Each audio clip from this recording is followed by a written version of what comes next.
तो बच्चों क्या हाल चाल है। उम्मीद है कि मज़े कर रहे हो घर पे आप लोग। कोई दिक्कत नहीं, घर पे रहो, सेफ रहोगे। हम वेक्टर पढ़ा रहे थे यहाँ यूट्यूब पर। आपका ये वेक्टर का 3rd लेक्चर होगा, तो अगर बाकी दोनों लेक्चर्स नहीं देखे हैं तो पहले वो देख लीजिएगा, उसके बाद ये चीज़ समझ में ज़्यादा आएगी। तो बात कर रहे थे वेक्टर की। तो वेक्टर में आज जो हम लोगों को पढ़ना है उसको कहते हैं प्रोजेक्शन या फिर कंपोनेंट ऑफ वेक्टर। ज़रा याद कीजिएगा 2nd लेक्चर में क्या सीखा था हम लोग। तो हम ये सीखा था कि अगर कोई वेक्टर आपका एक डायरेक्शन में रहे एक्स एक्सिस पर, अगर एक्स एक्सिस पर रहे तब कोई दिक्कत नहीं है। एक्स एक्सिस पे कोई भी अगर वेक्टर है तो उसमें एक आई कैप लगा देने से ये पता चल जाता है कि वो एक्स एक्सिस की तरफ है। सिमिलरली अगर वाई कब एक्सिस की तरफ होता है तो वहाँ जे कैप लगाते हैं, और अगर जेड एक्सिस की तरफ होता है तो हम लोग आराम से वहाँ के कैप लगा सकते हैं। बच्चों एक और चीज़ बताया था हम पिछले लेक्चर में कि अगर मान लीजिए आपका कोई भी वेक्टर क्वांटिटी ना ही पूरी तरह x में हो, ना ही पूरी तरह y में, और ना ही पूरी तरह z में, तब क्या करेंगे। तो देखिए ज़रा, अगर ये एक वेक्टर है आपका, ये y एक्सिस और ये x एक्सिस, मान लीजिए कि कोई एक वेक्टर आपका इस डायरेक्शन में था जिसको नाम दे रहे हैं फ़िलहाल a वेक्टर। अब ये वेक्टर आपका ना इसमें है ना इसमें है, तो इसका हम कहा था कि कुछ कंपोनेंट, कुछ हिस्सा इधर होगा इस डायरेक्शन में जिसको ए एक्स कह दीजिए, और इसका कुछ हिस्सा होगा इस डायरेक्शन में जिसको ए वाई कह दीजिए। तो आपका आंसर हो जाएगा A vector is equal to A X I और ए वाई जे।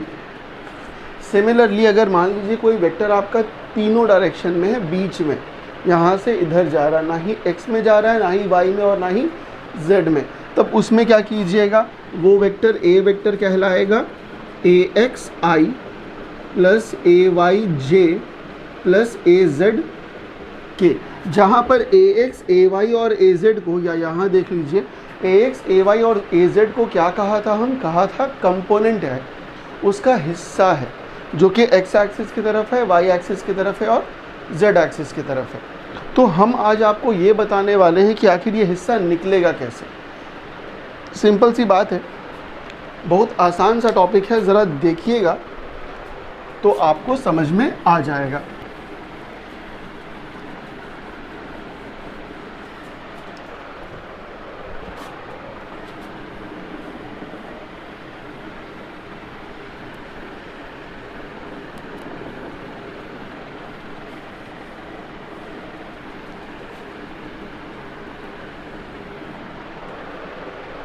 जैसे मान लीजिए एक एग्ज़ाम्पल लेके चलते हैं। तो आपका एक, मान लीजिए कि आपका ये एक्स एक्सिस है और आपका ये वाई एक्सिस है, और यहाँ से एक वेक्टर जा रहा है जिसका फ़िलहाल हम नाम दे रहे हैं ए वेक्टर, ठीक है।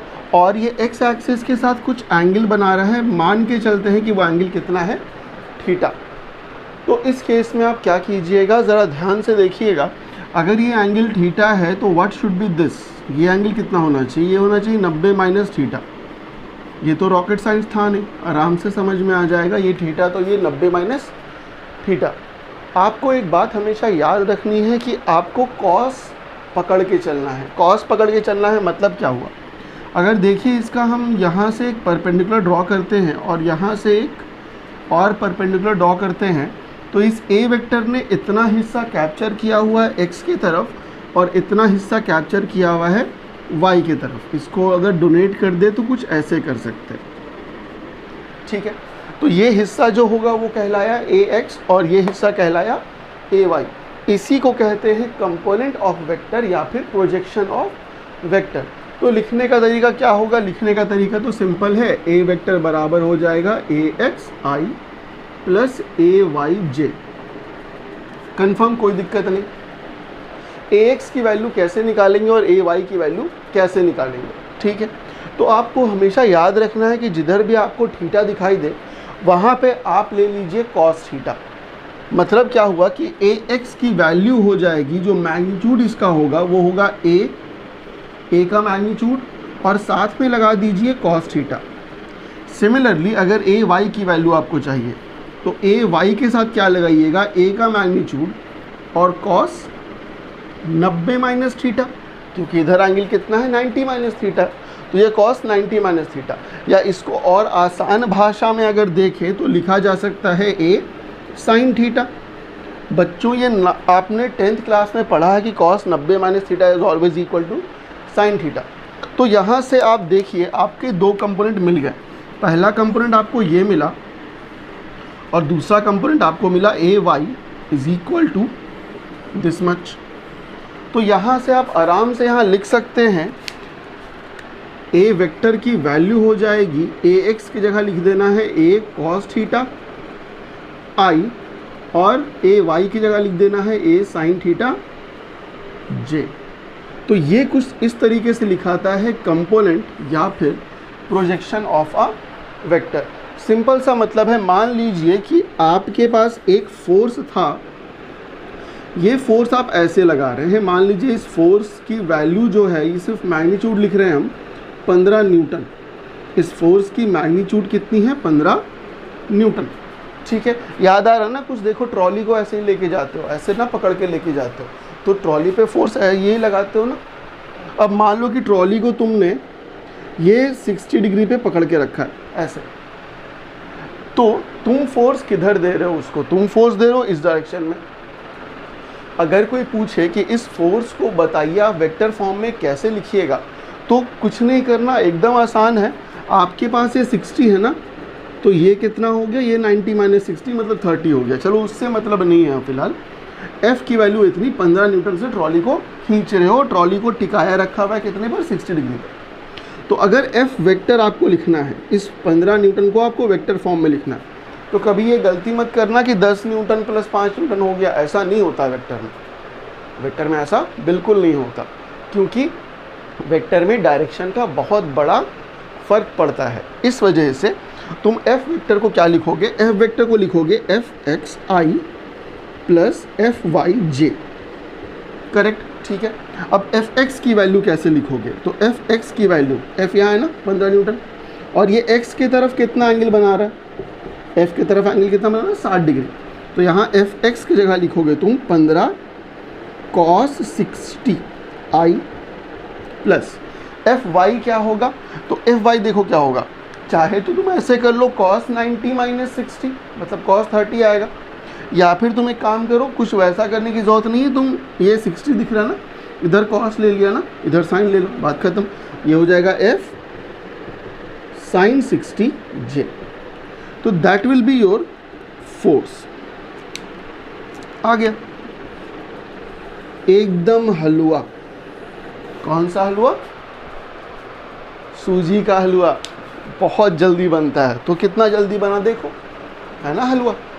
तो इस तरीके से हम निकाल सकते हैं किसी भी वेक्टर का कंपोनेंट एक्स एक्सिस में और वाई एक्सिस में।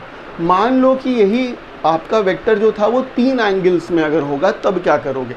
एक्स के तरफ भी है, वाई की तरफ भी है और जेड के तरफ भी है। बहुत सिंपल सा है, कोई दिक्कत नहीं। जैसे मान लो कि तुम्हारे पास एक वेक्टर है कुछ इस तरीके का,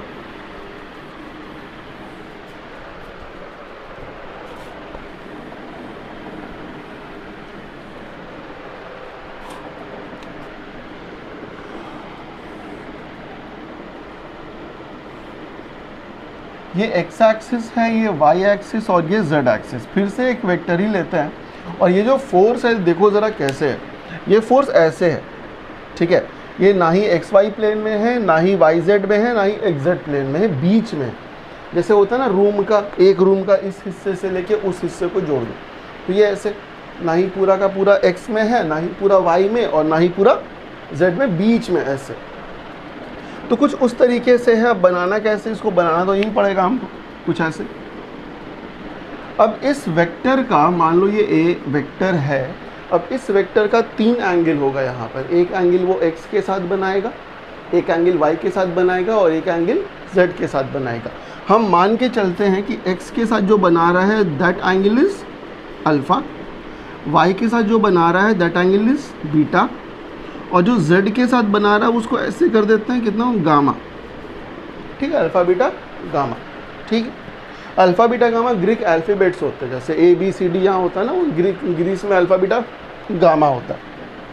तो अगर इस A वेक्टर को आपको लिखना है कैसे लिखिएगा, ए एक्स आई ए वाई जे और ए जेड के। ए एक्स किसके तरफ, एक्स एक्सिस की तरफ, ए वाई कहाँ पर, वाई एक्सिस में, और ए जेड कहाँ पर, जेड एक्सिस में। तो इसका कंपोनेंट आपको लिखना था, ये ए एक्स की वैल्यू कितनी लिखाएगी, तो ए एक्स की वैल्यू लिखा जाएगी ए का मैग्नीट्यूड और साथ में आ जाएगा कॉस अल्फ़ा आई। ए वाई क्या लिखाएगा, तो ये लिखाएगा ए का मैग्नीट्यूड साथ में कॉस बीटा जे और प्लस में आ जाएगा ए का मैग्नीट्यूड कॉस गामा के। तो ये लिखा गया आपका ए वेक्टर किस फॉर्म में, आई जे और के फॉर्म में। तो बच्चों आपको एक एग्जांपल अभी हम दिया जस्ट फोर्स वाला।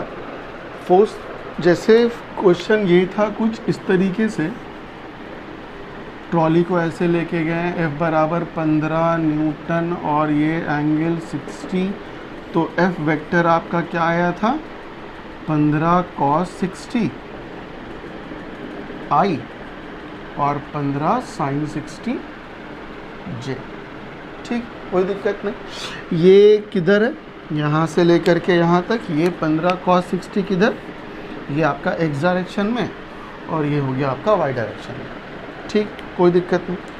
वैल्यू कितनी आएगी, 15 cos 60 कितना होता है, cos 60 होता है 1/2 I।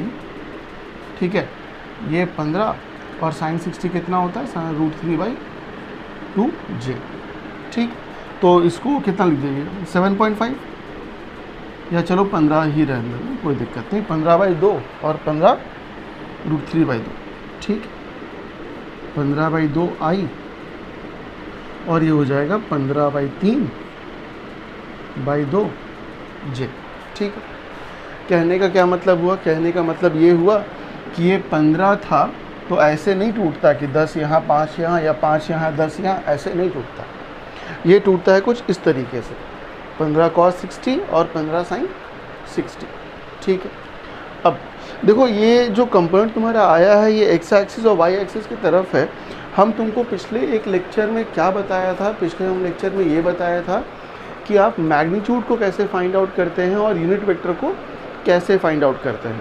अब देखिए उसी तरीके का हेल्प लेकर के इस चीज़ का मैग्नीट्यूड अगर हम निकालेंगे तो कितना आना चाहिए, 15 आना चाहिए। अगर इस चीज़ का हम मैग्नीट्यूड निकालते हैं तो आंसर कितना आना चाहिए, 15 आना चाहिए। ठीक है, निकाल के देखते हैं। तो मेरे पास F vector is equal to F X I plus F Y J. ठीक है, हम कहा था कि अगर इसका मैग्नीट्यूड आपको निकालना है ऐसे, तो ये हो जाएगा root under F X square और एफ वाई स्क्वायर, ये हो जाएगा। ठीक है, तो अगर इसका मैग्नीट्यूड निकाल के हम देखेंगे तो f को ऐसे लिखिए, चाहे सिंपल f लिखिए, बात बराबर होता है। ये कितना हो जाएगा, एफ एक्स कितना है, 15/2, ये हो जाएगा 15/2 का होल स्क्वायर और यहाँ हो जाएगा 15√3/2 का होल स्क्वायर। देखिए तो ज़रा आंसर कितना आता है, 15 तो ये हो जाएगा 225/4 और यहाँ हो जाएगा 225 इंटू √3 का स्क्वायर होता है 3 बटे यहाँ भी 4। ठीक है, एलसीएम हो गया 4 आपका, कोई दिक्कत नहीं, 4 यहाँ लिख दीजिए, यहाँ 225 प्लस साइन ये हो जाएगा कितना, 625 है ना, 625 पक्का ना, सही है ना, 3 दूने 6, 25 में 75, 75। चलिए, तो ये कितना हो गया, 75 और 25, 6 और 2, ये 900 हो रहा है क्या, है ना। देखो कितना आएगा, 900 का निकालोगे तो 30 बाहर, 4 का 2 बाहर, 15 आया क्या, आ गया ना। तो देखो बहुत ही खूबसूरत चीज़ है यहाँ पर। तुमको क्या दिया हुआ था, तुमको क्वेश्चन में ये दिया हुआ था कि एक फोर्स लगा रहे हैं 15 न्यूटन का 60 डिग्री एंगल पर, और 60 डिग्री कहाँ बन रहा है, एक्स की तरफ, और ये कहाँ बन रहा है, वाई की तरफ। कंफ्यूज मत होना, किसी बुक में इसको एक्स एक्सिस ना बोल करके हॉरिजॉन्टल कंपोनेंट भी बोलेगा और इसको वर्टिकल कंपोनेंट भी बोलेगा, क्योंकि ये हॉरिजॉन्टल की तरफ है, ये वर्टिकल की तरफ। तो 15 था 60 डिग्री हॉरिजॉन्टल की तरफ, तो आपने उसका कंपोनेंट निकाला। कंपोनेंट इस 15 को आप कैसे लिखिएगा, इस 15 को आई और जे के फॉर्म में आप ऐसे लिखिएगा। तरीका क्या है, कॉस लगा दीजिए, यहाँ साइन लगा दीजिए, निकल गया। इस चीज़ को आप प्रूव कैसे किया, तो देखो ज़रा, F X I F Y J आपको मॉड मालूम है, ये 15।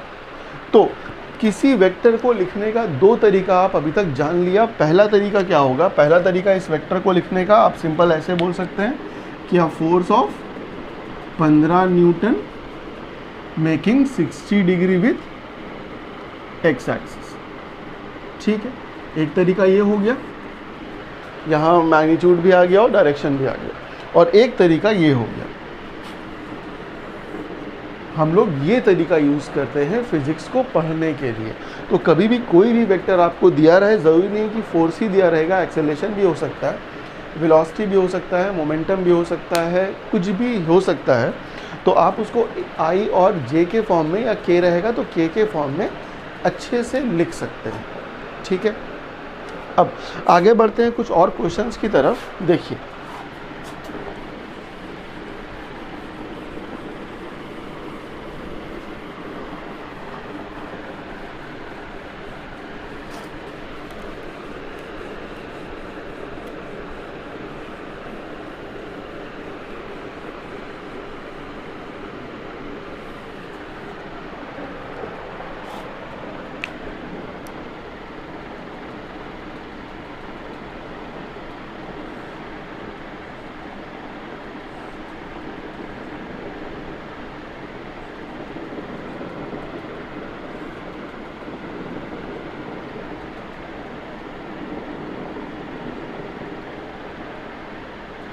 चलिए, तो इस क्वेश्चन में आपको क्या निकालना है, इस क्वेश्चन में आपको ये बताना है कि find the component of O P along X and along Y.